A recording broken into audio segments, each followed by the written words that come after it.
Good evening. Good evening, ladies and gentlemen, and welcome to the 2023 Southwest Night with the Legislators. My name is Carter Fong, and I'm the Executive Director of the Dickinson Area Chamber of Commerce. Welcome to the Bismarck Hotel and Conference Center. This evening's dinner will be plated shortly, but before we begin, we'd like to invite Senator Robert Erbely from District 28 to say grace before our meal. Will you join me in an attitude of prayer?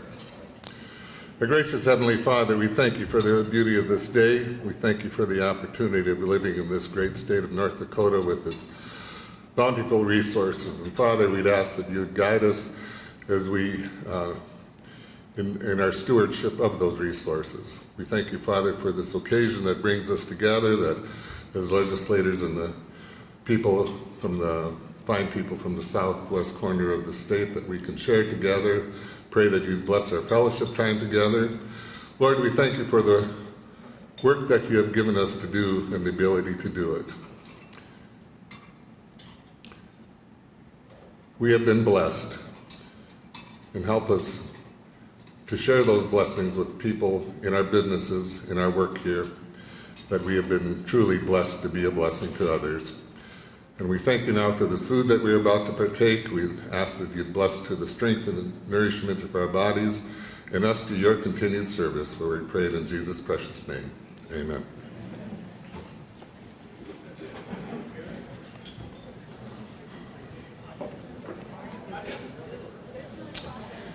Again, welcome. My name again is Carter Fong, and if you've been in state politics for a little while, you might remember that my cousin Corey Fong was the state's tax commissioner from 2005 to 2013. Corey Fong and I share the same last name and the same hairline. We're here tonight to showcase the best that Southwest North Dakota has to offer. And on that note, in our evening entertainment, we'll share a laugh with former Senator Rich Wardner of Dickinson. When I came on board at the Chamber in May of 2021, I was told that I should tap into Senator Wardner's wealth of knowledge in so many capacities. Among them, he was a former Chamber Director. While he might have great wisdom to share, I can tell you this: the man cannot run a copy machine. Now, there's a saying that we only roast the ones we love, so this evening could take a while. Rich, you're either admired by many, or you've provided a ton of material, maybe a little of both. Sincerely, you and Kayleen have drawn a great crowd tonight, and we appreciate all that each of you have done for our community and our state. After we get through Representative Mike LaFleur and his lineup of mediocre comedians, we'll give you, Rich, the last laugh. A quick note on Representative LaFleur. He doesn't have to worry about winning or losing my vote tonight. He already took care of that. I happen to live right across the street from Mike's son, Brett LaFleur, and during the recent redistricting, Brett LaFleur and I were both drawn out of District 37 by 1 block. I'm sure it's just a coincidence. Tonight's event would not be possible without our many sponsors. Now, if our sponsors had the impression that they could pay their way out of getting roasted tonight, as your chamber director, I just want you to know that it worked. You're off the hook. We appreciate your support, and we hope you'll keep that in mind at our next events. Our proprietor sponsors include Apex Engineering, Dunn County, J.E. Dunn, and the Roosevelt-Custer Regional Council. Thank you. We're making memories this evening that will be recorded and replayed on Dickinson's local consolidated Channel 18 and on the Chamber's YouTube channel. All of our sponsors are featured in upcoming Southwest Trivia as well. Finally, our note to our full roast panel. If you have any hesitation about roasting Rich Wardner, allow me to describe his behavior at our recent Coffee with the Legislators series, now that he's retired. He arrives early, he sits in the front row, and he gets his kicks out of other people being made to feel uncomfortable. When people ask tough questions and they're in the hot seat, he's laughing at you. And when they run over their time limit, he's laughing at me as the moderator. Trust me, he's still in the political game, and the least you roasters could do would be to return serve tonight. This event has been a highlight of the legislative session since the 1980s, according to the notes that were left behind at the chamber on Rich Wardner's typewriter. To tell us a little more about the event and a little more about Rich, I would like to introduce to you Maria Scari, President of the Trinity Catholic Schools and member of the Chamber's Board of Directors and Government Relations Committee.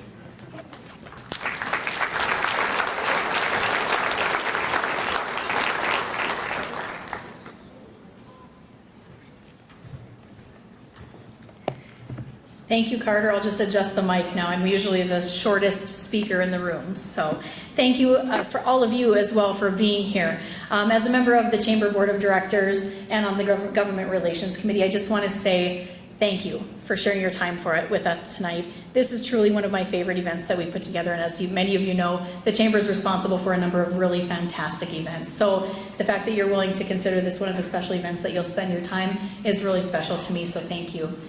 Now, it was mentioned that I'll be talking with you about the history of this event. And in searching for a good history lesson for this event, I knew that I needed to look no further than a couple of really special gentlemen from Southwest North Dakota. I couldn't just rely on those dusty old typewriter notes that Carter alluded to earlier. But I did consult with, again, two of the best in Southwest North Dakota, James Oderman and, of course, Rich Wardner.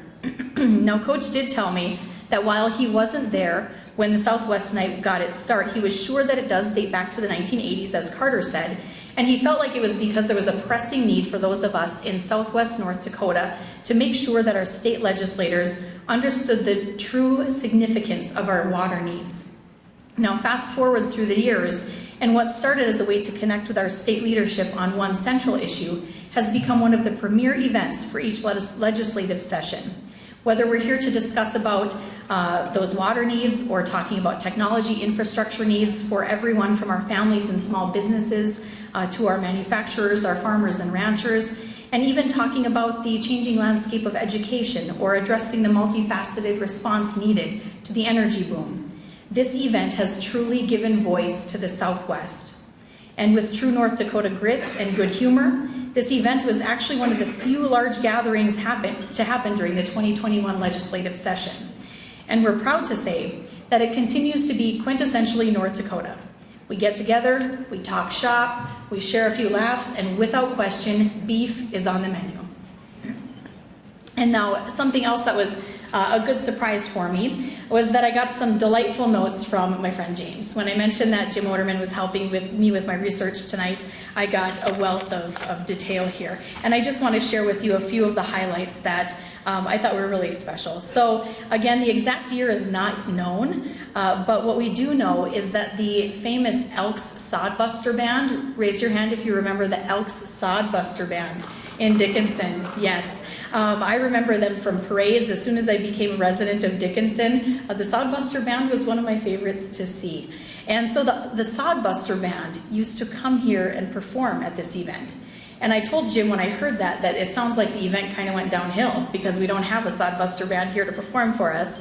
But he said that Roger Huffman would lead the band and they'd march around the room. And they would frequently play his favorite song, When Irish Eyes Are Smiling, I think was maybe the favorite. But he would also take the time to pick on the many government officials in the room. And that included our friend Frank Wald, Rich Wardner, Herb Erlacher, George Sinner, Bill Bowman, and Earl Rundell, and many, many more. So you can about imagine the hilarity that ensued with sort of an oompa band and lots of jokes being exchanged. So I hope we can get the energy level up to that type of excitement here this evening. We also talked about Jack O'Lean. And for those of you who know Jack, or knew Jack, he was a state senator, state water commissioner, state board of higher education member. He was truly a rock. And he really took that to heart because he also owned Dickinson Ready Mix and he made concrete. So he was truly a staple for us and a rock for us. Rich Wardner, who we're here to talk about for a lot of our time tonight, he's an award-winning basketball coach. We know him for many things, but also that coaching element, and as I referenced earlier, I called him Coach.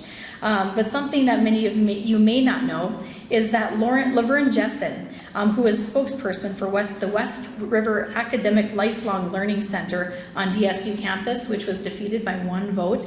Well, he was actually someone who worked with Rich early on, to my understanding. Rich was actually his student manager when he was coaching. And then Rich went on to become a very successful coach and held the leadership role with us that we all know today. So you can think of all those many people of note who have been with us in a room like this over the years and come to appreciate just how special this event is. The fact that we're all here to talk about the important issues in the Southwest, but also just to connect with one another in such a good neighborly way and a friendly way to just kind of break up the monotony of and busyness of session and of life. Is really spectacular. So I do also have the start of what I think will be a fun segment for the night. So when I mentioned that I visited with those 2 gentlemen, the latter of the 2 that I mentioned, Mr. Rich Wardner, is truly a teacher at heart. And so I'd like to take some time to play a quick round of Rich Wardner trivia with you to begin this salute to our dear friend Rich. So you'll notice on your tables you have a notepad under each of your plates. You also have pens at the table. You won't need to document all on each of you individually, but as a table, we'd like you to work together on the different trivia opportunities tonight. So I'll go through a series of questions about Rich. There is a screen on this side, but for those of you on this side of the room, I'll just raise your hand if you need me to repeat any part of the question or any of the answer options. It is multiple choice, so that should make it a little bit easier. But record your answers as a table. You'll have about 10 seconds to do so. Once I announce the answer, I want you to just keep an honest tally of how your table did on the trivia questions throughout the night. Any questions? Pretty straightforward. Okay, so question number 1, and I will not hum any theme songs from Jeopardy, so you're just on your own with the 10-second countdown. Question number 1, Rich's majors at DSU were A, political science and physical education, B, biology and math, C, biology and physical education, D, social studies and biology. So again, you can choose double major of poli, sci, and PE. B was biology and math. C was bio and PE. And D was social studies and biology. The answers are in an entirely different order. Oh, they are? Yeah. Oh, I don't know how they got in a different order. so the answers on the screen are in a different order than the way I have them written here. So we're really trying to disadvantage that side of the room. Pay no attention to the screen on that side of the room. How does that sound? That works? Give us the answers again. Give you again. You got it. A, poli, sci, and PE. B, biology and math. C, biology and PE. Or D, social studies and biology.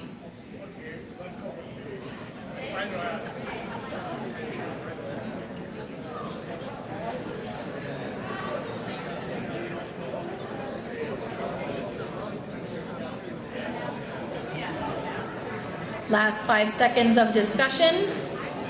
Jot down your answers. All pens down. Rich, what was your major? My majors were physical science and biology. So answer C would be the right one. Answer C. Raise your hand if your table got it right.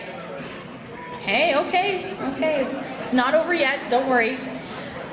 Question number 2. When Rich assisted Sam Milanovic in basketball at Dickinson State, his redshirt team's name was A, the Blue Knights, B, Wardner's Warthogs, C, the Bullfrogs, or D, the Prairie Dogs. Red shirt basketball team, was it the Blue Knights? Was it Wardner's Warthogs? Was it the Bullfrogs? Or was it Prairie Dog?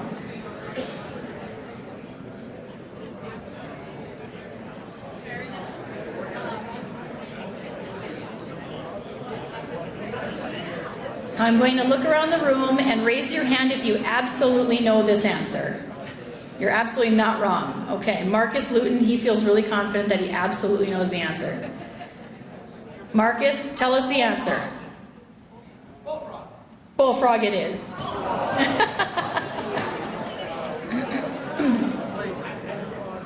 Okay, so the answer was bullfrogs. Question number 3. The first North Dakota election victory for Rich was A, President of NDEA, B, ND House of Representatives, C, the President of the North Dakota Amateur Softball Association, or D, President of the North Dakota Athletic Directors. Rich, you held all those titles. How impressive is that? Okay, so, question again. The first North Dakota election victory for Rich was President of NDEA, North Dakota House of Representatives, President of the North Dakota Amateur Softball Association, or D, President of the North Dakota Athletic Directors. Who feels really confident that they've got this one? Really, really confident. No one is really, really confident. Rich, you ready to tell us? Governor, would you like to tell us? I caught him in the middle of a bite. You can finish. D, athletic director. That is correct. If you chose option D, you are correct. Okay, Rich's favorite story time. Okay, so question number 4. Rich's favorite Theodore Roosevelt story is A, Rex Cook's report of Just a Dude, B, Attack While Campaigning, C, Heroic Arrest of Thieves, or D, Hunting Buffalo with Joe Ferris. Rich's favorite TR story. A, Rex Cook's report of Just a Dude, B, Attack While Campaigning, C, Heroic Arrest of Thieves, or D, Hunting Buffalo with Joe Ferris.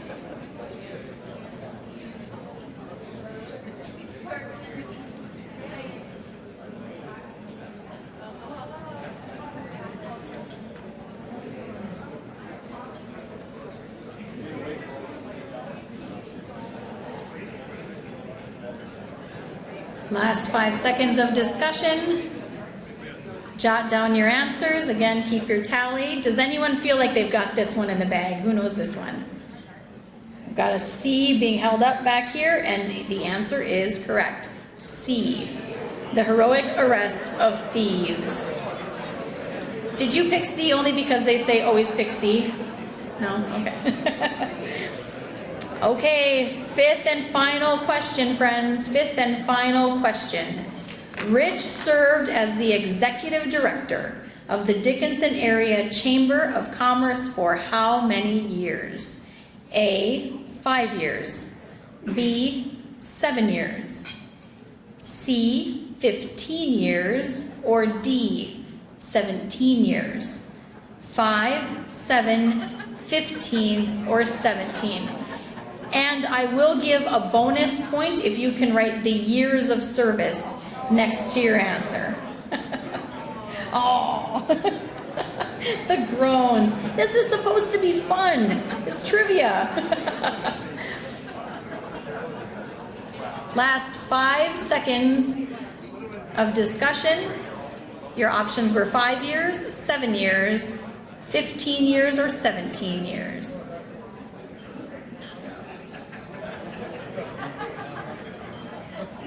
Okay, Rich, tell us, how many years?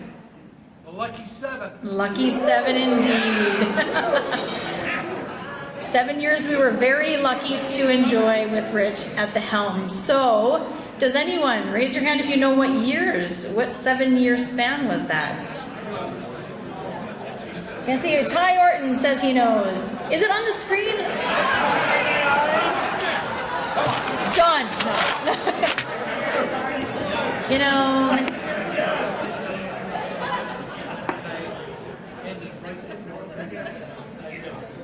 they're not going to let me come back now. You're never going to hear from me at this event again. It's over.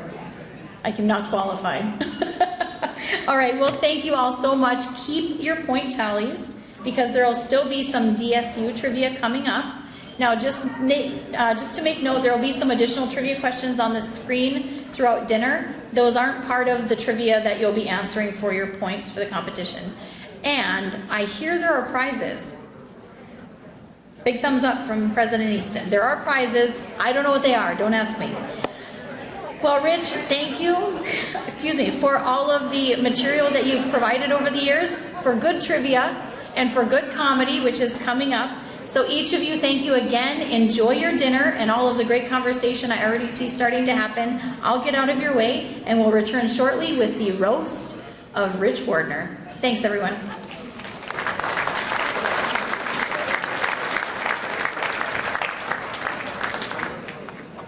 All right, ladies and gentlemen, we're going to continue the trivia contest. Now, we're not starting over at 0.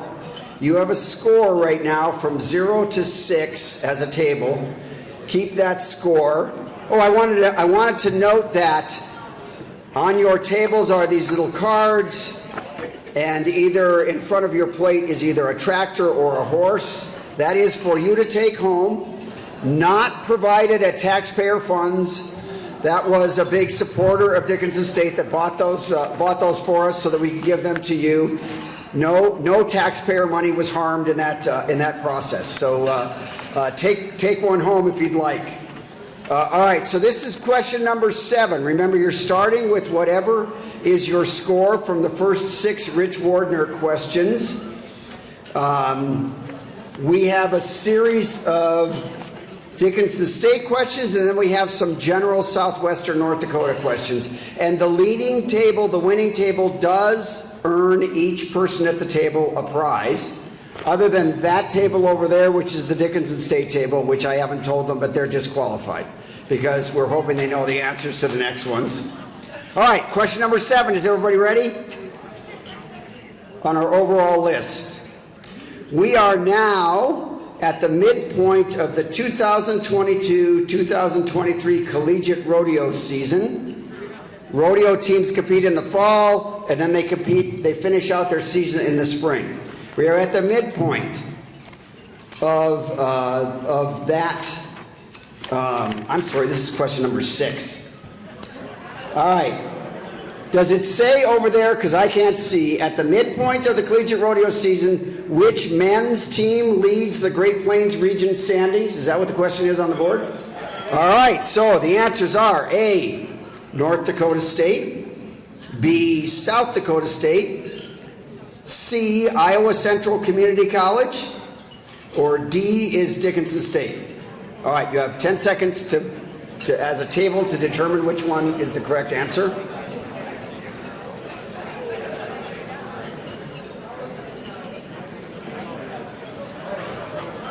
All right. 5, 4, 3, 2, 1. Does everybody have an answer chosen? The correct answer will go to Dr. Chip Poland of Dickinson State. The correct answer is C, Iowa Central Community College. Rodeo is an unusual sport because the largest schools down to the small schools and community colleges compete with each other.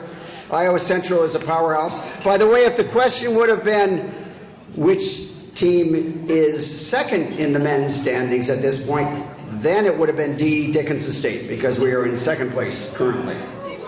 All right. Question number 7, at the midpoint of the collegiate rodeo season, which women's team leads the Great Plains region standings?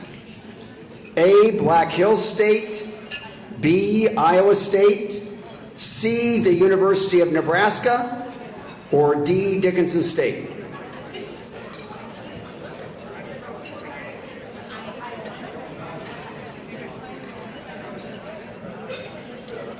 Okay, 5 more seconds. Does everybody have an answer? All right, everybody got their answer chosen as a table? Cue up the school song. The correct answer is Dickinson State University. All right, we got another sports one for you. Dickinson State won a conference football championship in the most recent season, that is 2022. Which other North Dakota college football team most recently won a conference championship? A, UND, B, NDSU, C, North Dakota State College of Science, or D, University of Mary?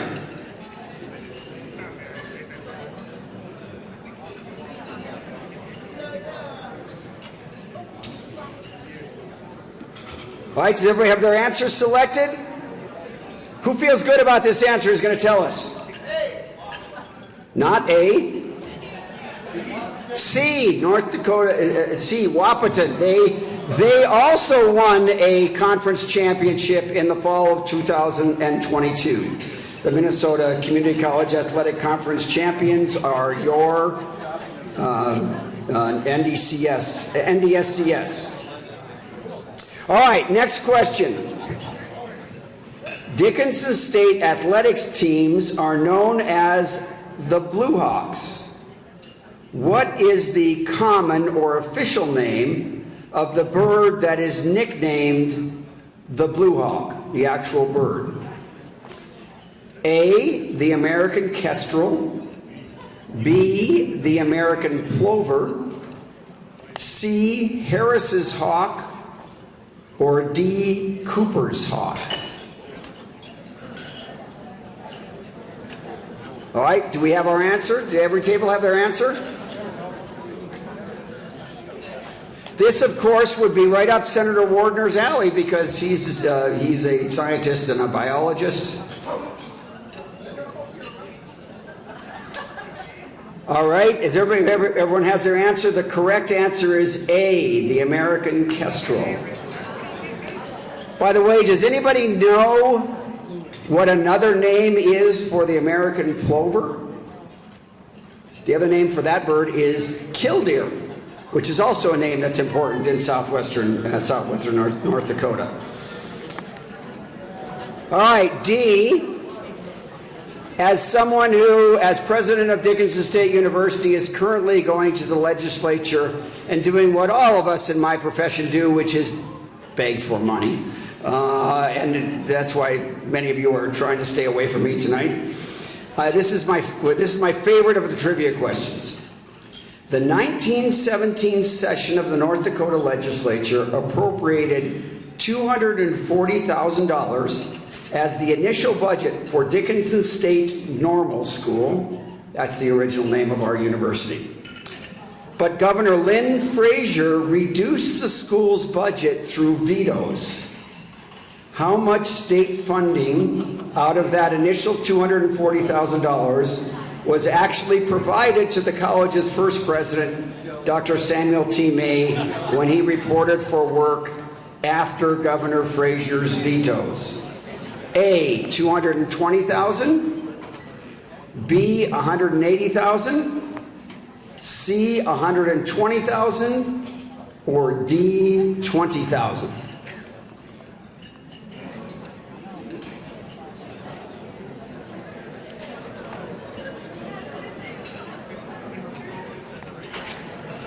All right, with 3 more seconds and we'll declare the correct answer.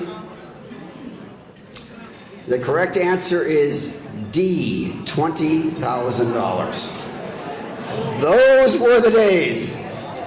I tried to get that question in while the governor was out of the room, but he came back in and saw it at right at the tail end. All right, question number 11. Keep track of how many you have correct now. All right. Next question is, Dickinson State Normal School's first graduation class, the class of 1920, had 18 graduates. Of those 18 graduates, how many were female? A, 0, B, 6, C, 15, or D, 18?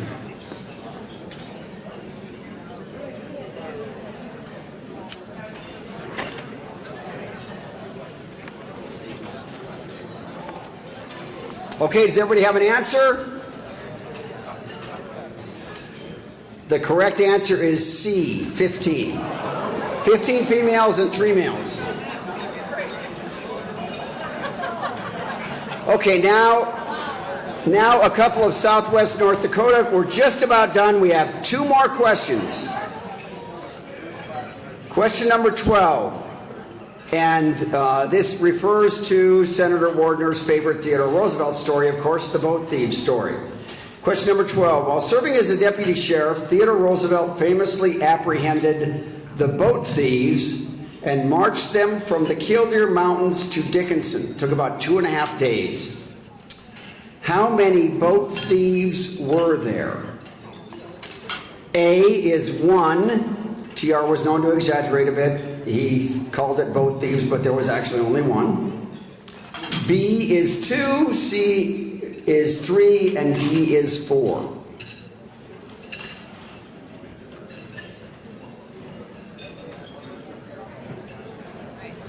Okay, does everybody have an answer? Who feels really good about this one? 3. 3 is the correct number, C. Okay, this is your last chance to gain points and win the fabulous prizes for your table. Question number 13. After Theodore Roosevelt delivered the boat thieves to the sheriff in Dickinson, he got medical treatment from a local physician, Dr. Victor H. Stickney, who then became his lifelong friend. Indeed, one of Dickinson State University's oldest buildings is named after Dr. Stickney. What did Dr. Stickney's middle initial H stand for? A is nothing. It's like the S in Harry S. Truman. The S in Harry S. Truman is just S. It doesn't stand for anything. B is Henry. C is Harold. D, Hugo.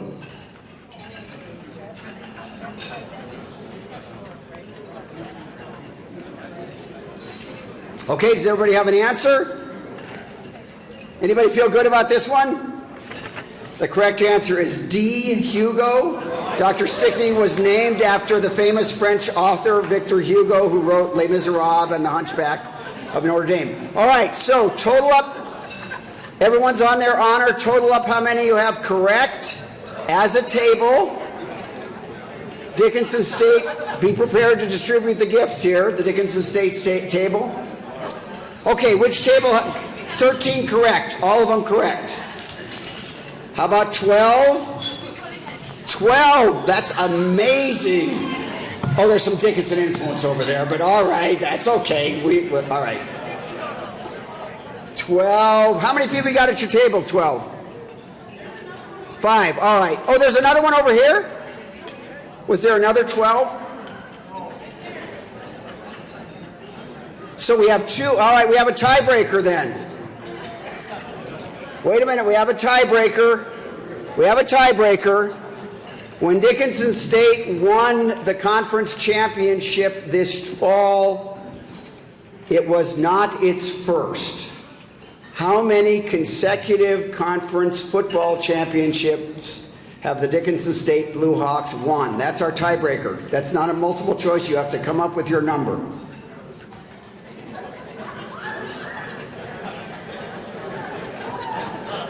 All right, do you have a number over here? Who was our other 12 table? All right, what's your number? All right, the guess here is 5. The guess there is 6. It's not a bad guess. The correct answer is 8. 8. All right, but I think we have enough prizes for both tables. All right, thanks everybody for playing. We appreciate it. Senator Wardner, thank you for everything you've done for Dickinson State. You're an alum, and you just do tremendous things for us, and we really appreciate it. Thanks. And I'm told that the next speaker needs no introduction. He told me not to introduce him, so I'm just going to get off the stage so the next speaker can take over.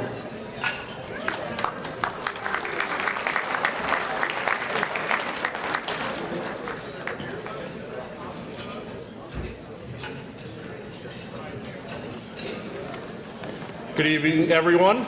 Once again, thank you for coming tonight to enjoy this evening with us Westerners. A quick note for the audience. If you like what I'm about to say, my name is John Oderman. If you hate what I'm about to say, my name is Jacob Oderman, and my twin brother is very smart, funny, better looking than I am. Former Senate Majority Leader Rich Wardner has taken a lot of guff over the years at this very event for naming his perhaps crowning legislative achievement, Operation Prairie Dog. People have never understood why the noble prairie dog was what Rich chose as his mascot for this very important piece of legislation, not just for Western North Dakota, but for the entire state. My question, are we really surprised that a guy that was known as a Dickinson midget for 30 years couldn't come up with a better mascot? Thankfully for all of you, that's my last attempt at humor for tonight. I now have the distinct honor of introducing your roast master. A man who really needs no introduction, especially in the faculty senates of our state's colleges and universities. A man Rich Wardner lovingly refers to as his useful idiot. Your House Majority Leader, the Honorable Mr. Mike LaFleur.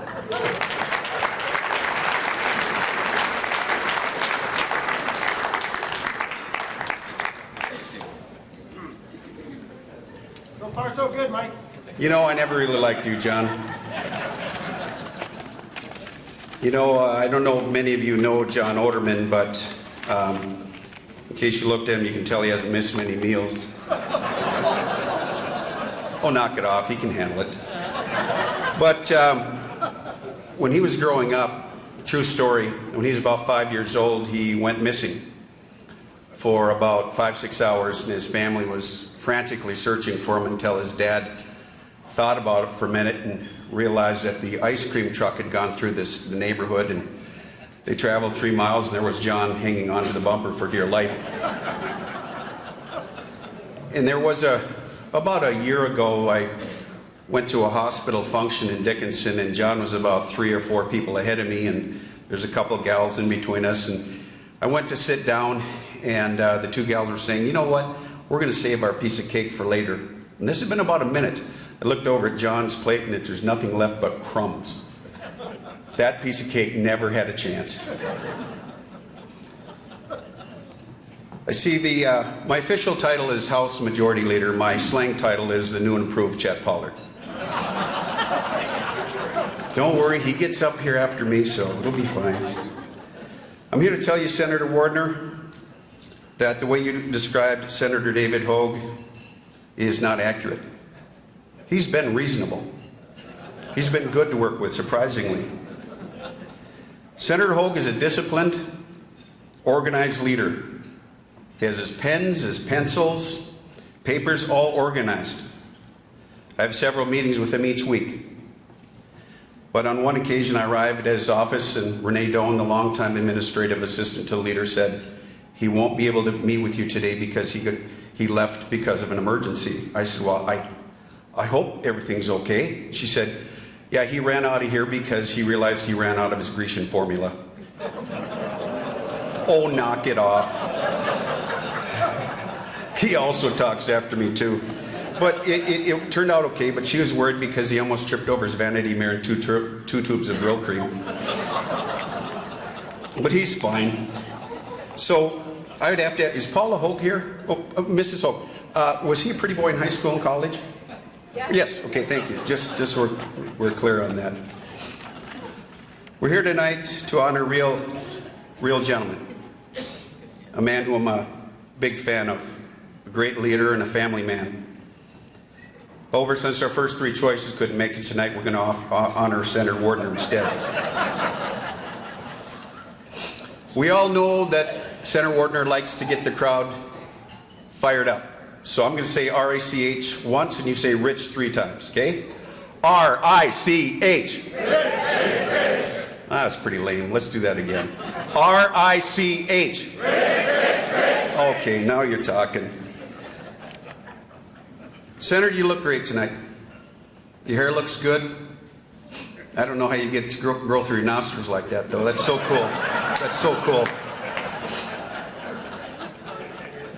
When one thinks about Senator Rich Wardner, about the roles he's played in his life, husband, father, grandfather, politician, teacher, and coach, I've been blessed to see him in all of those roles. Some good, some not so good. In 2013, he recruited me to run for the House of Representatives. He said, I'd be honored if you'd take my place in the Senate someday. Just over a year ago, I found out due to arcane Senate rules, I would not be eligible to serve in the Senate because I do not have a Medicare card.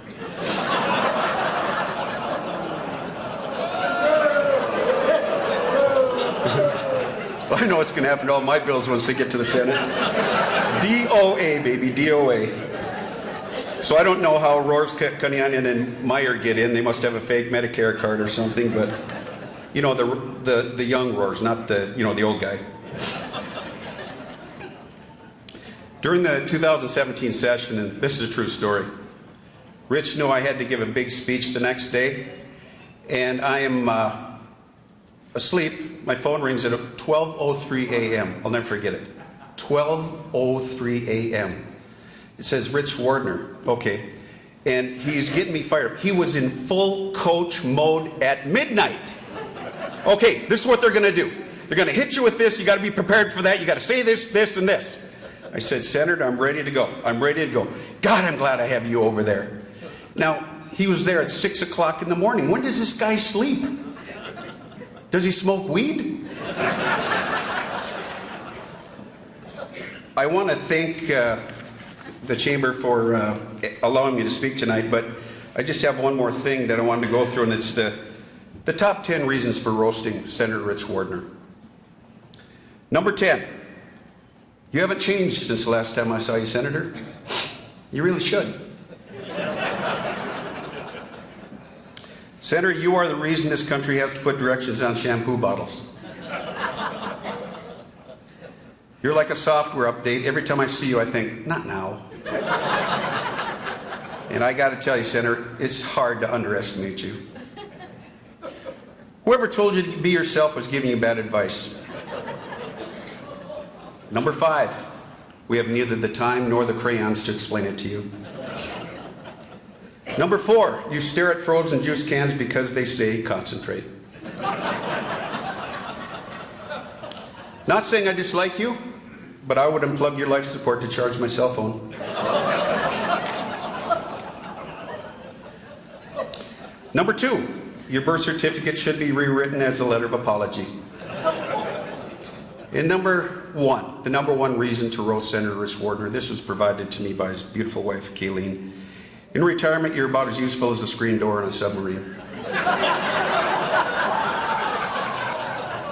What's all this old stuff? Jeez. I want to thank you for joining us tonight and honoring a great man. Senator Rich Wardner and his wife Kayleen have given so much to this great state.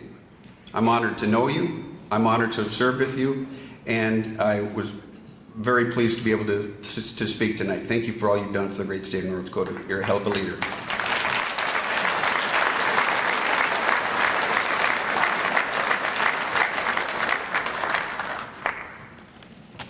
And I am to introduce the next speaker, the former House Majority Leader, and a man who I'm also a big fan of.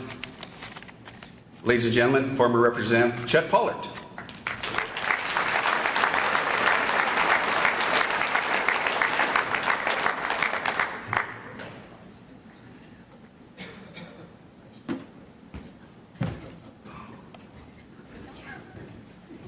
Well, mine won't be that funny. And I have to have a prop.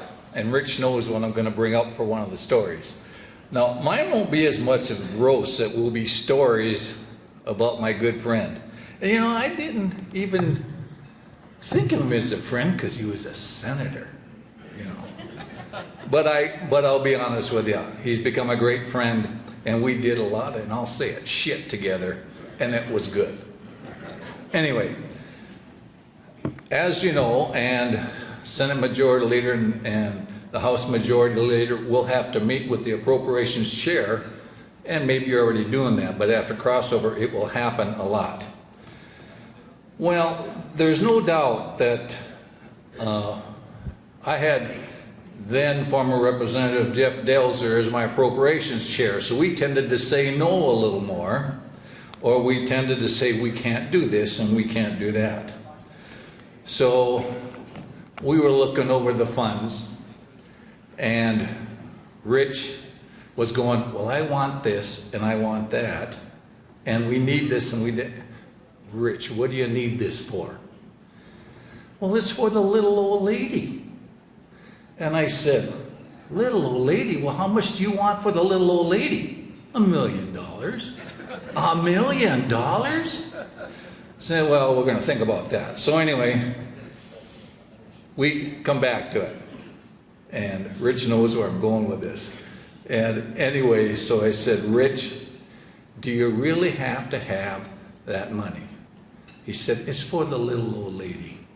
And in the room, of course, was Ray, Jeff, myself, Rich, Alan Knudsen, and Brady Larson, I think, what was in the room. And so hopefully this won't blare you out. So I said, Rich, it's for the little old lady, and he said yes. So this is what I said.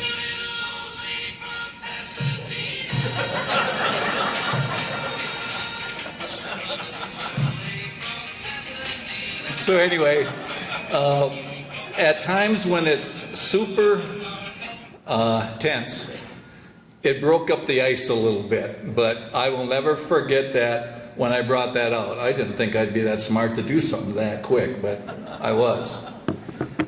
I have to bring up another time. When you're the majority leaders, I don't know if you've done this yet or not, have you talked to the lobbyist organization, because they have their weekly things and they bring people in? I had a little problem. I don't know if he's here tonight, but the chair of the HR section, I appointed John Nelson to be the chair of the HR section. And we tended to go off and get work done. Maybe not in the meeting room. But we did have the other side of the aisle there, but we weren't taking votes, we were just having discussions. So anyway, I come back from in there, and Angela would have been my main lady in the office at that time, and she said, McPherson's looking for you. Oh, great. What's the Associated Press want? And she said, they're holding an illegal meeting in the room. Well, what room? You know, the one that's got the lock number on it. Is it still 425? I don't know what it is. But anyway, so I'm going, oh, God. So I have to think of what I'm going to tell McPherson. I thought I'd tell him, you know, I stayed at a Holiday Inn Express last night, and I think they got that figured out while you weren't in there, but don't tell anybody. So we go to the lobbyist thing, and so Rich and I are giving a talk, and Rich goes, well, guess what happened to the majority leader in the House this week? He goes, well, he got caught by the Associated Press. The HR section was meeting and taking votes and doing all this stuff. And Rich goes, we're from the Senate. We'd never do that. Right, Rich? And then I got to tell you, we did a lot of work. Of course, we did a lot of work with the governor. I'm not to you yet, Governor, but it's coming. But your former Brent Sanford, the lieutenant governor, we had meetings upon meetings with him. And we would, it'd be Saturdays. I don't know if there was any Sundays. And we were dealing with Coal Creek Station. And then we were dealing with the natural gas pipeline for the $150 million. And so Rich and I came in for a meeting over in the Industrial Commission meeting or someplace over there. And Justin Kringstead was in there, and we're talking, and then Brent comes in. And he's running out of breath. He says, I made it. I said, well, good, yeah, I had to get here to the Chet and Rich show. Chet and Rich show? What do you mean the Chet and Rich show? He said, we headed out the door, and my daughter said to me, you're always saying Chet and Rich. Is that a rock band or something? No, but that's how, we met so often, that's how it was. It was Chet and Rich, and that's what we did, and Brent was a valuable part of that. And we had a good team membership. So let's go to the more nitty-gritty with the governor office. We love the executive branch. The legislature loves the executive branch, and of course, the majority leaders for the House and the Senate do have meetings. I'm a little PO'd though. We only got soup, Rich and I. I hear they're getting a lot more. That's what they told me at the table. Or Jace. I'd asked Jace, but he was giving me a lot of information. So we just got soup, and we had to pay for our water too, I think, didn't we? Anyway, this was for the special session. And things were a little tense. And of course, House Majority LaFour, I didn't give him the desk the first time after he got elected. We met in the leader's office, and I sat right down in the desk, and I just started talking. I did apologize, though. I just got kind of used to that seat. But anyway, we had to figure out how we're going to do the special session. So Senator Wardner, November 8th, trouble is, he wasn't the one who could set the date. Right, Governor? If I'm correct. So anyway, and the coach came out, and it was pretty easy to do because we had a legislative arrangements and procedures meeting. And so there was a lot of legislators who thought there's no way we're getting out of there in 5 days. There's no way we're going out in 7. It's going to be a wild, mad show. And so we were telling the governor in there, Lieutenant Governor Sanford and Jace, we can do this thing. So anyway, we go to the Legislative Arrangements and Procedures meeting, and it's easy to get Rich fired up. And so they said, well, how are we going to get this done? Well, I'll tell you one thing, we're going to go in, we're going to go the first day, we're going to get it done, we're going to go and adjourn, and we're going to have the committees meet for 2 days, they're going to get stuff done, and then they're going to come back for another day, and then they're going to pull out more bills, and we're going to come back in 2 days. I said, Mr. Chairman. And he goes, what? And Mr. Chairman, remember, we got to save a day so we can have the veto for the 4th day and the thing. That's right, that's what we got to do. Anyway, we had to go meet with the governor and Jace and the lieutenant governor after that. It was a pretty tense meeting. But I talked to Rich the other day, and I tell you what, we laugh about it now. Those weren't such funny times. And there might have been a little swearing in there, so I won't say that because I tend to swear a little more than Rich does, a lot more. But Rich, it was my greatest pleasure working with you, just as it was with the governor, but we always had to toe the legislative line. We made the governor feel good, though, about that, correct? That, yeah. So, but I tell you what, it was, I loved the job I had, and I hated it. And that was within 2 minutes. So, but anyway, Rich, congratulations, buddy. You'll always be a buddy. Thank you.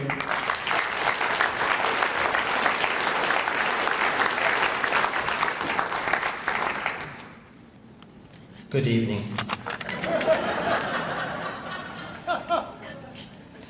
I am both pleased and honored to be invited here tonight to celebrate the career of Majority Leader Mike LaFour. Leader LaFour is Dickinson's favorite son. I would like to... It's Rich Wardner, not mine. Oh.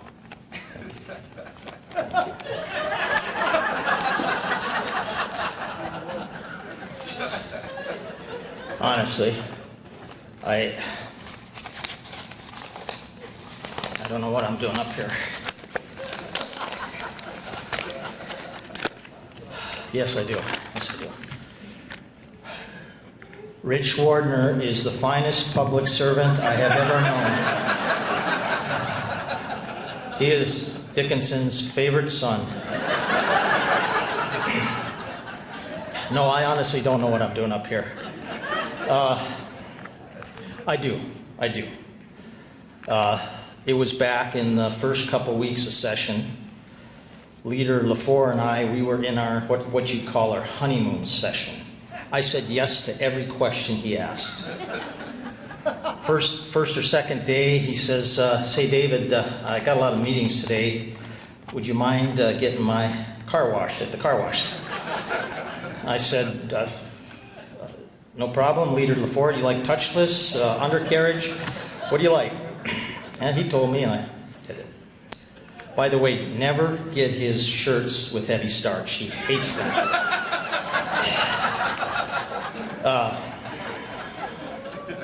But about the second week, he says to me, say, David, would you mind roasting Rich Wardner?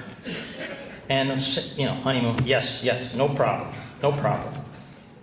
And like Chet, I swear, but I swear to myself mostly, and I walked across from the House to the Senate chambers. I said, how in the Sam hell are you going to roast Rich Wardner? I mean, you know how these roasts normally go. It's people who have made certain lifestyle changes that you want to roast. I'm talking Snoop Dogg, Martha Stewart. You know, I actually started thinking I would have more success roasting the Holy Father than I would Rich Wardner. So that distracted me for weeks on end. So I said, well, I got to, in the spirit of my leader, I've got to dig in, and I started doing my research. And as it wasn't part of the trivia tonight, but most of you know that he is one of Mercer's favorite sons, McLean County, Mercer, North Dakota. So I did call up to Mercer. And, you know, I thought maybe I'd have a shot. I said maybe somebody, just anybody, saw him walking outside the white lines of a crosswalk. Maybe I'd find something like that, but no. I did finally found someone, and it turns out they called him Little Richie back then. Little Richie was a little bit of a troublemaker in Mercer, North Dakota. And I got this from one of the town elders. His name was Johnny Delzer, was his name. And what he told me was, he wasn't a troublemaker in the sense of, you know, throwing a rock through somebody's picture windows. What Little Richie did, he started dispersing grain all over the streets of Mercer. And first came the pigeons, right? You know what came next? That's right, the prairie dogs. The prairie dogs came to Mercer. And the problem was the mayor said, Little Richie, you got to stop this. You got to stop this. They're burrowing all over the streets. They're destroying the streets. And we don't have any money to fix those streets. And Richie wouldn't stop. Richie kept feeding the prairie dogs. It was like it was compulsive with him. And he kept feeding. And so pretty soon the mayor of Mercer had to go to the county commission. And the county commission said, we don't have the money to fix those burrows in the middle of Mercer. And so they said, well, what are we going to do? Well, let's go to the state of North Dakota. They've got money. And so the mayor and the county commissioner went to the state of North Dakota, and they said, do you have any money to fix the potholes and the burrow holes made by Little Richie? And the state said, no, not at all. And, you know, now, as Paul Harvey would say, now you know the rest of the story. But undeterred, there wasn't anything good there, nothing. So I kept doing my research. I did call Legislative Council. And, you know, Legislative Council, they're pretty good historians. So I actually got the first bill that Leader Wardner actually introduced. As you all know, he started out in the House. And he was a representative from Dickinson. And I'm grateful they provided this bill to me because it's pretty classic. It's House Bill 1137. It's a bill for an act to provide an appropriation to relocate University of North Dakota State University, and the state capital to Dickinson, North Dakota.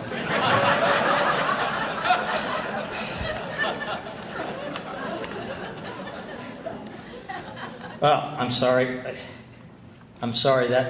That's actually Leader LaFour's bill that's That's in the delayed bills committee, I guess you're going to hear. No.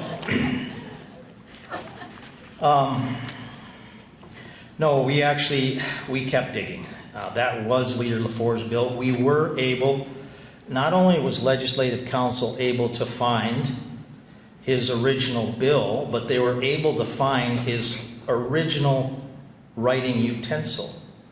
And I heard somebody over here imply that it was a typewriter. And I think I've got it.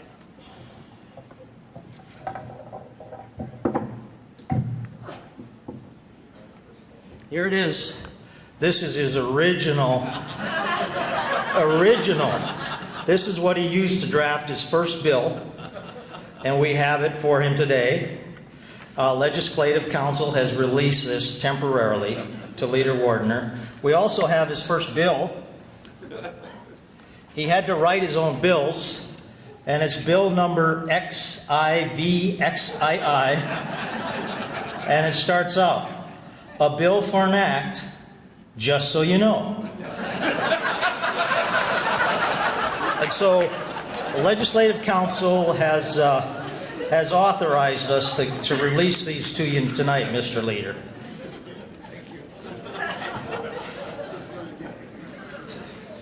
No, I'm a lawyer, and I actually want to say something that's true tonight, too. So, I guess a couple months ago, I had the opportunity to do some bird hunting with Leader Wardner, and it was a very enjoyable experience. And both of us we didn't have dogs, but some folks that were hunting with us did have dogs. And we had the opportunity to watch those dogs work. And if you've ever seen a dog work a field and point birds and flush birds and track birds, you know, at least from my perspective, that God just made German short hairs and labs to hunt birds. And as you can just see it as you watch them. And in the back of my mind that day, I had the similar feeling about Leader Wardner, and that is that God created him to be a public servant, and the people in North Dakota are blessed because of it. So thank you, Leader Wardner.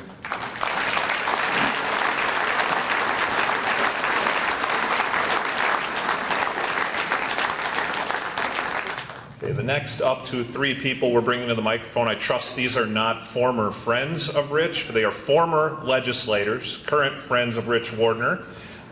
Brief prepared remarks. One is my new friend Larry from Valley City, I believe. Okay, come on up from Valley City, State University, Larry Robinson.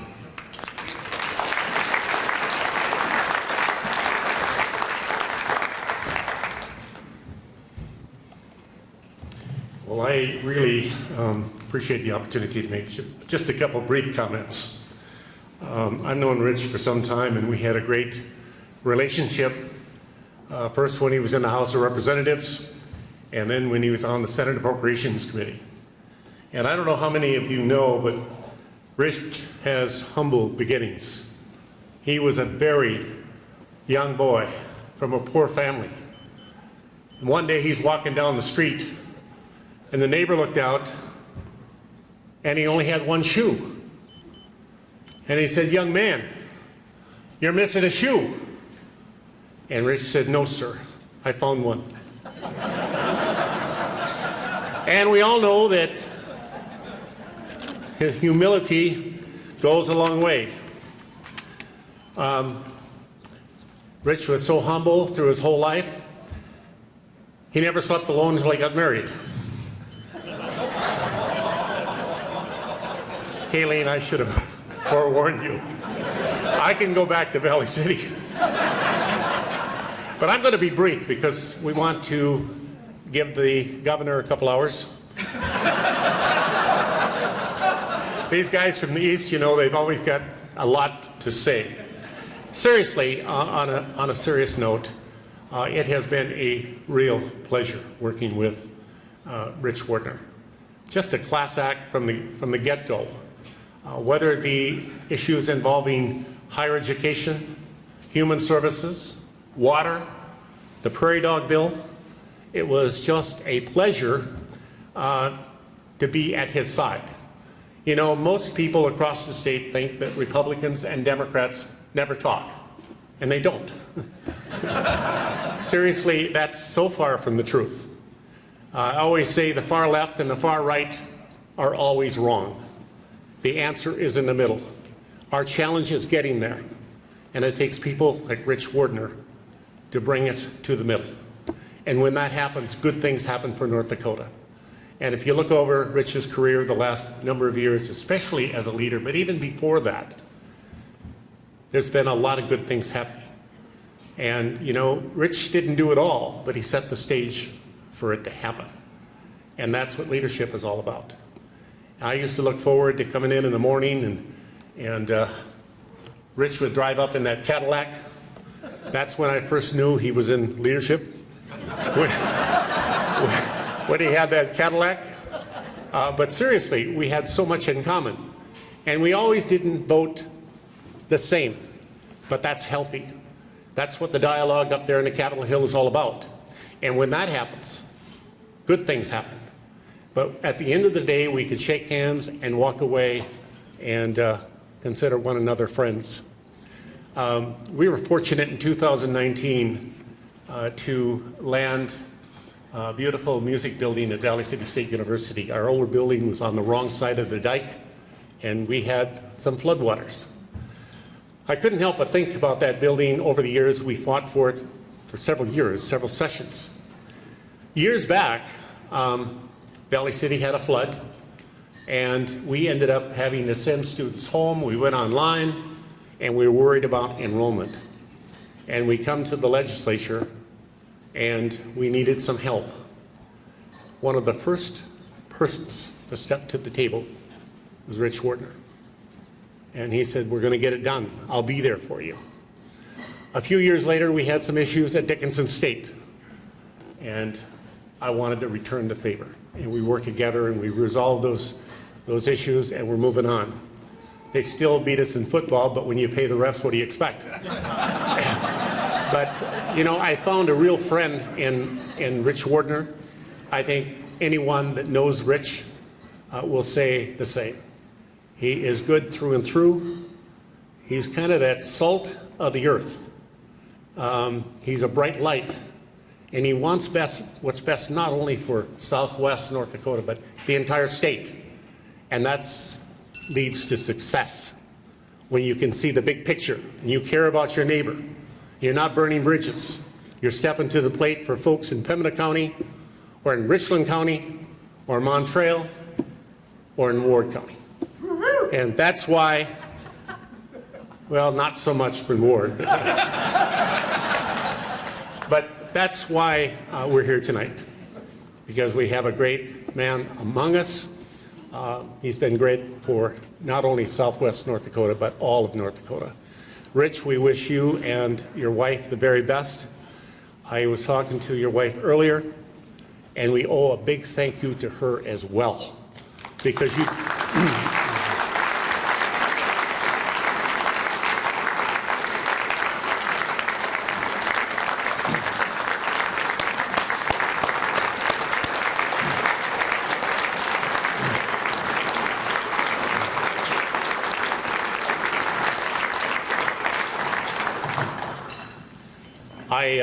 I know full well. I was in the Senate for 32 years, and we had 2 little kids, and my wife was teaching school at Buffalo.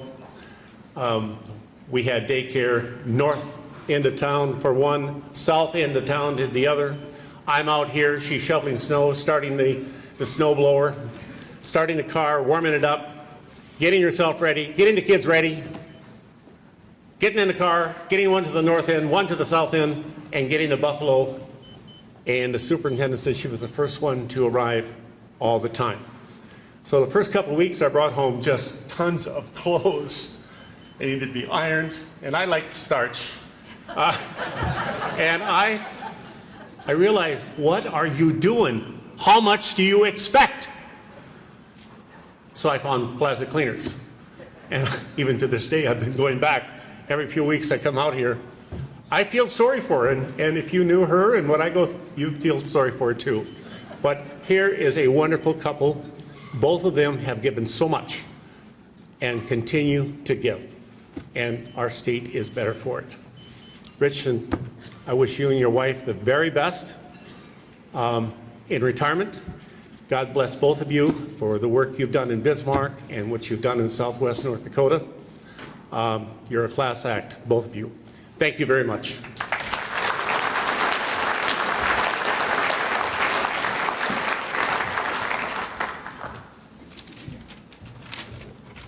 Sorry, Governor, I got a couple of things I'd like to say. Is that be okay? Thank you. Anyway, my name is Ron Carlisle. Rich and I served together in the House and the Senate. I came in 1991 with him in the House. And so I did some research too, the council. I found House Bill 1361. It was introduced in 1993 session. Now, is there some landowners here? Could you raise your hand? You might be interested in this. There must be some out here.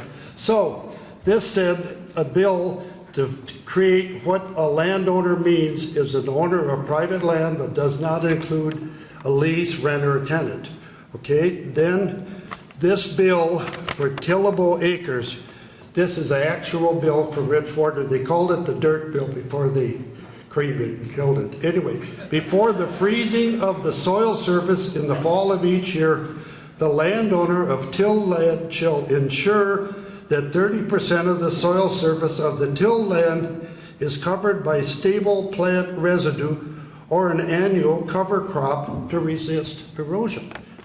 Now there's more. There was a penalty section. If somebody does not comply, they would hold your tax. They'd take your tax payment for not complying. If you wanted to appeal, you went to your local district officers to appeal it. This is Rich. I want to thank you. I brought you a copy of the bill 1361. You remember it well, the dirt bill, right? You were the prime sponsor. Thank you, buddy. You did well.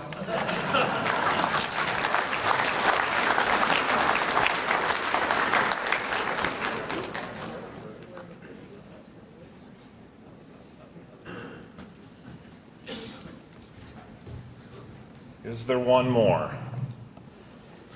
Going once, going twice. Okay, I'm a former baseball coach. Questionable lineup card by me tonight.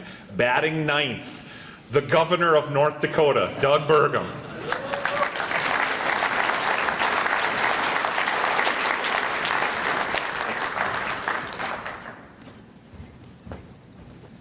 Good evening.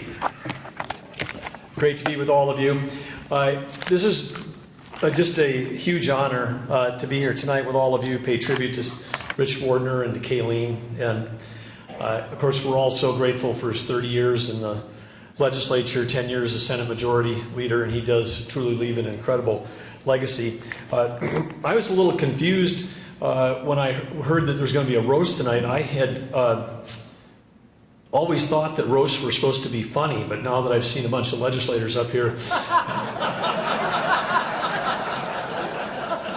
maybe there's some other kind of roast that I didn't know what it was, but clearly being funny is not some criteria for either being elected to the legislature or being elected a legislative leader. So I think that's been established. Rich was so good with the press. I mean, he was so good with the press. He comes up with a name called the Prairie Dog Bill, and the newspaper actually wrote, this bill was named for a small, industrious, burrowing animal. Which I guess is the Bismarck Tribune's way of saying rodent. But, you know, I think not many people may not know, but I've been part of a ranch operation in the Southwest for over 25 years and love having land out there, love spending time out there. And so I had, through that experience, of course, gotten to know a lot of ranchers and how much they love prairie dogs out there. So it just seemed like natural. And of course, then once we had the bill, the Prairie Dog Bill, you know, then there was so much money sloshing around, it needed buckets. So then we had prairie dog buckets that we had to have. And I know some of those ranchers, and I know what they like to fill buckets with, prairie dogs. Rich and Kayleen have been married 50 years. That's incredible. And of course, that's amazing. Congratulations. I asked Rich, what's the secret to being married for 50 years? And he said, get married a long time ago. When I asked Kayleen the secret of the happy marriage, and she just said, well, it's really the last 30 years has been really the best part of our lives, the last 30 years, because 4 months every other year, I let him come to Bismarck, and so he can feel like he's the boss. Rich and I both share something in common. We both have our favorite quotes from Teddy Roosevelt. We both have favorite quotes. Of course, I've had on my wall for 30 years the in the arena quote, and Rich's favorite quote, which is true, is do what you can with what you have where you are. One of my favorite TR quotes is that the best prize in life is the chance to work hard at work worth doing. And certainly, Rich and Kayleen, you've done that. You've earned that prize. You've demonstrated that. You've worked hard at things worth doing, and you've positively impacted so many people. The work that you and Kayleen have done on addiction and recovery and continue to do is changing and shaping lives. And I think on behalf of all of us here tonight, I think I can safely say that nobody gets roasted unless people have the deepest respect. You know, I mean, that's why roasts happen. And the gratitude that we have for your decades of service to the people of District 37, to the state of North Dakota. And as I said earlier, I really view you as a true statesman, someone that was just looking out after everybody in the state. From those that might have been suffering from addiction, to those that lived in the east, the west, the north, the south, cities, urban, rural, young people. As an educator, you understood the needs and the challenges of our students. As a passionate coach, you understood how adults could make a difference in people's lives. You were dedicated to improving infrastructure. Especially during the Bakken boom, you led the way in helping the rest of the state understand that. Your championing of the CTE and the career academies is going to make a difference for going forward for thousands and thousands of young people. Higher education, tribal partnership, the way you threw yourself into that, understanding that some of those that are most in need in our state are those North Dakota citizens who are trapped in a federal system that is broken and not working, and that's virtually many of the enrolled members of our tribes. But thanks for the work that you're doing, for advocating those that need our support and help. Thanks for advocating for the state to try to realize its full potential. There's going to be a positive impact that's going to be felt for generations to come. And to all of our leaders here tonight, past and former, and all the legislators in the room, I wanted to say, I said, it's always great to have someone that we can look up to as a role model and say, this work matters. The work that's done here every day in this legislature across both the houses, coming through it, figuring out how to work on behalf of our citizens makes it just a huge difference. And that's why it is, as I started to say tonight, it's an honor. So on behalf of First Lady Catherine and myself, former Lieutenant Governor Brent Sanford, current Lieutenant Governor Tammy Miller, we just want to say to you and Kayleen, thank you for your service to our state. Thanks for your leadership. Thanks for everything you've done. The impact will never be forgotten. Thank you.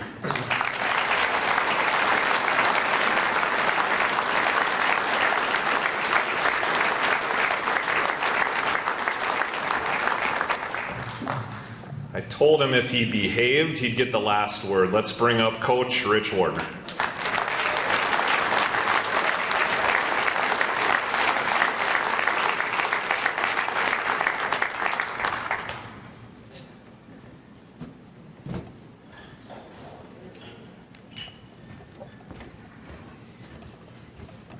Well, thank you, and it's an honor to be before this particular group, and I want to thank all of you for being here tonight.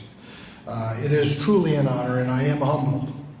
I'm really humbled because we have some legislators that I served with that have come back, and I want to recognize Senator Ron Carlisle, who I served with, as we said, in the House and the Senate, Senator Tony Grinberg, Senator Tim Flacco, and Senator Larry Robinson, Senator Dave O'Connell, and Senator Anderson, Howard Anderson. Those people have come back, and I am truly honored that you would come back for this for me.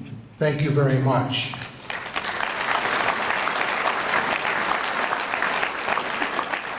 I just want to say that when you retire from politics, it's quite interesting. The phone quits ringing.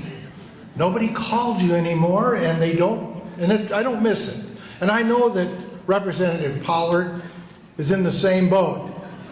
We don't get called names anymore. There's no, so, but you don't have to worry. I'm not alone, because guess what? Spam calls me at least 3 times a day. And when spam gets done, then telemarketer calls me. So I've got friends out there. And then there's the political calls that come in. And there's also the unknown caller. So you don't have to worry. You will have telephone calls when you leave the legislature. So you won't be alone. I would like to make a few comments about some of the people that roasted me. And we'll start with the governor and the majority leader in the Senate. First of all, the governor forgot that he's the only governor that ever has been kicked off the floor of the Senate for wearing blue jeans. And I would like to point out that the Senate leader currently, I am 80 years old. I've been around a long time. He was a snot-nosed kid at St. Mary's High School when I was coaching at Dickinson High School. And I want you to know that one of the things that they did that just drove me nuts at St. Mary's, we usually won in Dickinson when we played the St. Mary's Saints, but out in here, of course, the coach then was Dick Lemke. He hired the referees, and we never had a chance. We always lost.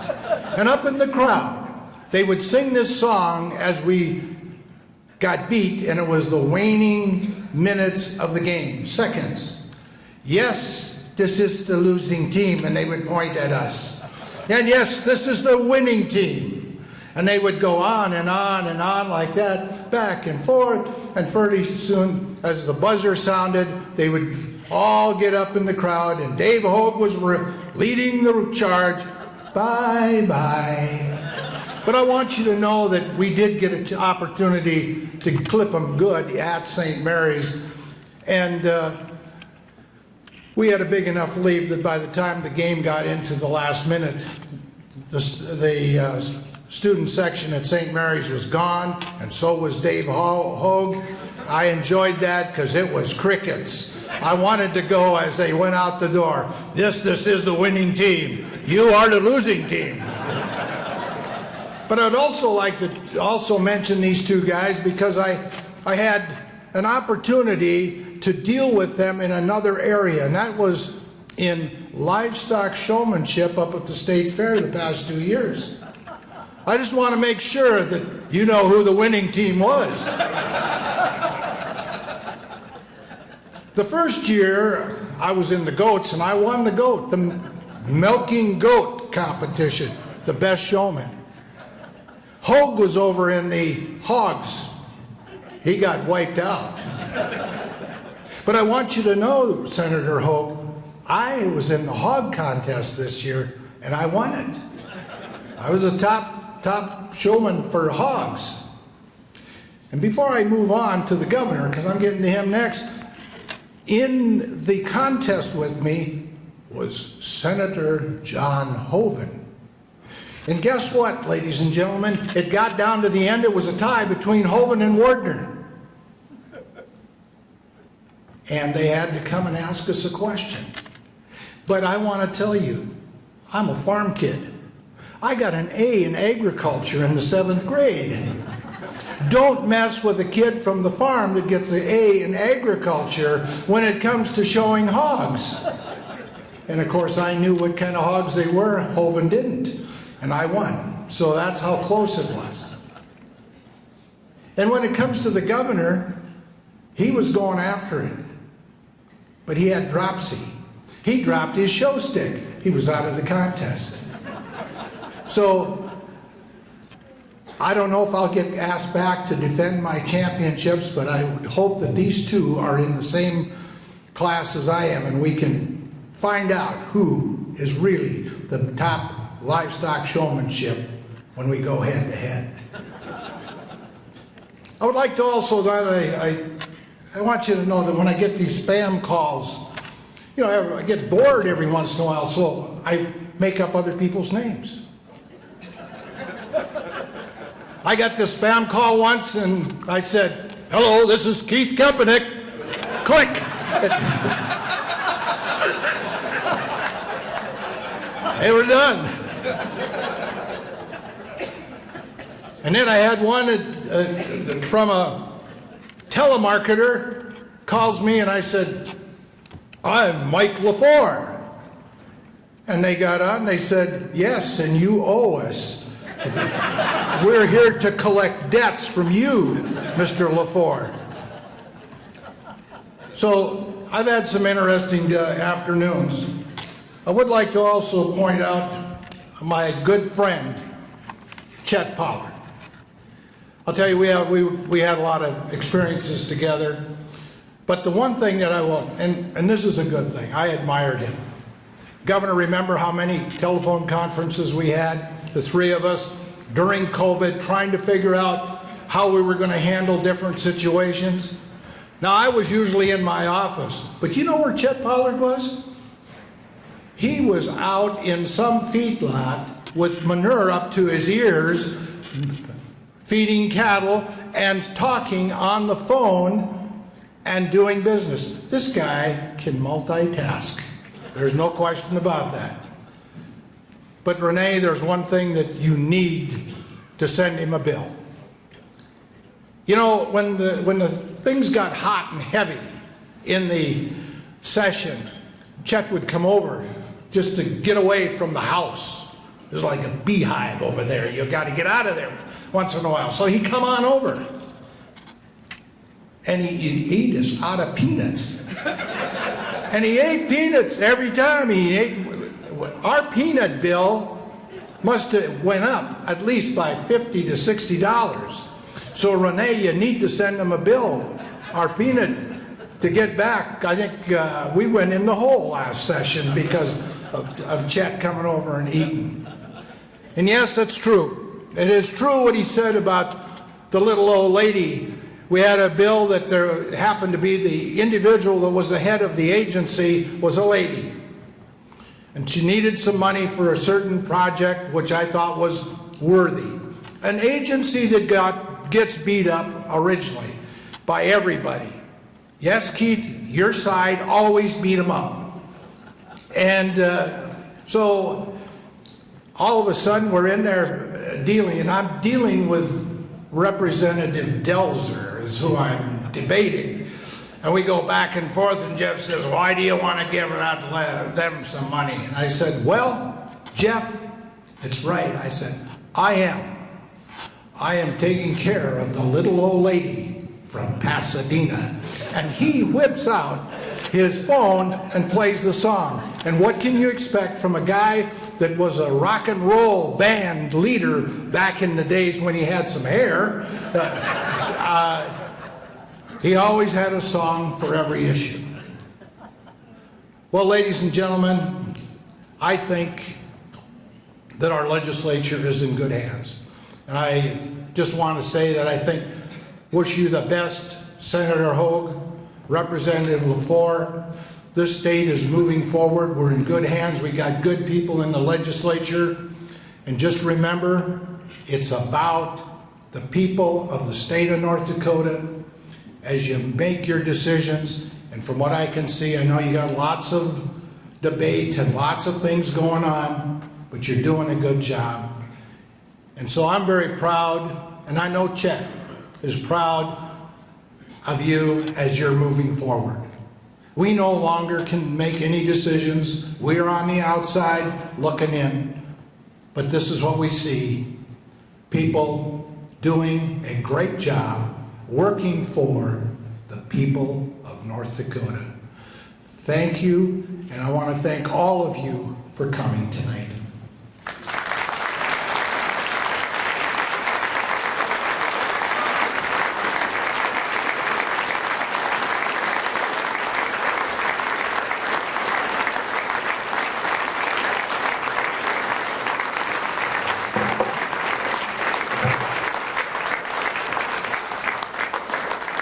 We've heard from Dickinson State, we've heard from Dickinson Trinity. To close us out, I knew growing up, I knew him as Mr. Wardner of Dickinson High in orange and black. I want to welcome the superintendent of the Dickinson Public Schools, Dr. Marcus Luton, to present Rich Wardner with a parting gift.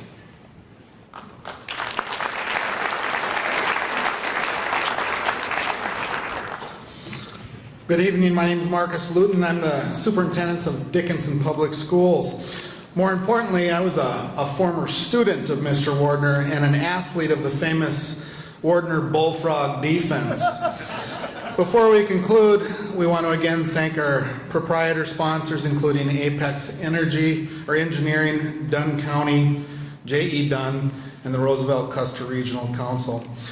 I think it's important to recognize the great work of the Dickinson Area Chamber of Commerce and the Government Relations Committee. They've done a great job of putting this on, and I know it's a lot of work.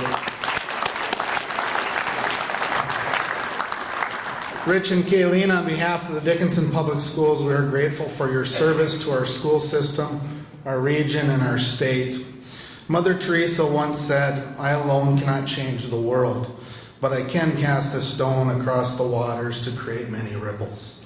Rich and Kayleen, the ripples you have created are not only felt in southwest North Dakota, but all across North Dakota today and for many generations to come. We thought about giving you a big retirement gift, but we're not letting you retire yet. Carter says he needs you for one more month of coffee with the legislators, which I know is fun. Instead, we have a chamber-branded Padfolio for you as a keepsake. Thank you again, Rich and Kayleen, for all you've done for our community and beyond. As we conclude our program today, we hope you'll make yourselves available to your many friends in our audience. Thank you, everyone, for attending, and travel safe and have a great evening. But first, Mr. Wardner was my physical science teacher in 9th grade. He was also my basketball coach. I don't remember anything about physical science, and I don't remember a lot about basketball. But I remember one thing, and it's hip hip hooray, and I think we need to do a hip hip hooray. We're going to do 3 of them. We're going to do 3 of them. No, you need to do them. Oh, yeah. By the way, he was a good linebacker for 9th grade football, too. Hip, hip. Hooray! Hip, hip. Hooray! Hip, hip. Hooray! Good job.